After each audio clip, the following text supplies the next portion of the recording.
Bienvenue sur Imaginaire, le podcast qui vous aide à déployer votre potentiel créatif. Aujourd'hui, nous allons nous intéresser à la vie et l'œuvre d'un artiste dont le génie est resté caché jusqu'à sa mort.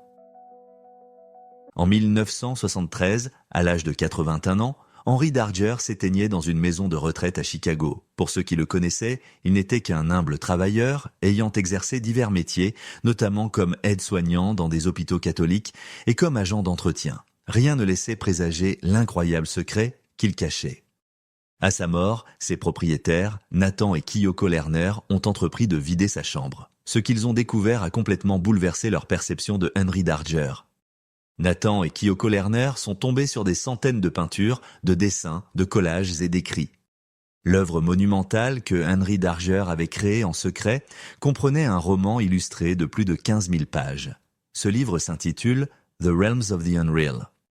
Pendant des décennies, sans en parler à personne, Henry Darger a secrètement travaillé sur cette production artistique colossale. Chaque jour, après avoir terminé son travail, il rentrait chez lui pour se consacrer à son art. Des heures à écrire, à réviser, à dessiner et à coller. Aujourd'hui, Henry Darger est reconnu comme l'un des artistes d'art brut les plus célèbres au monde.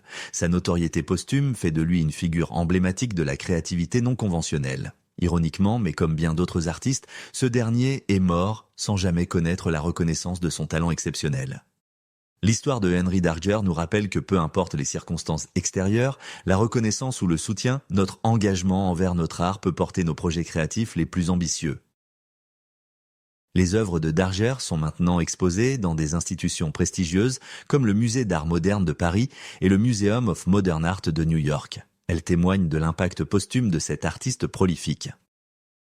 Merci de nous avoir rejoints pour cet épisode d'Imaginaire. Si vous avez aimé cette histoire, n'hésitez pas à vous abonner et à partager ce podcast autour de vous.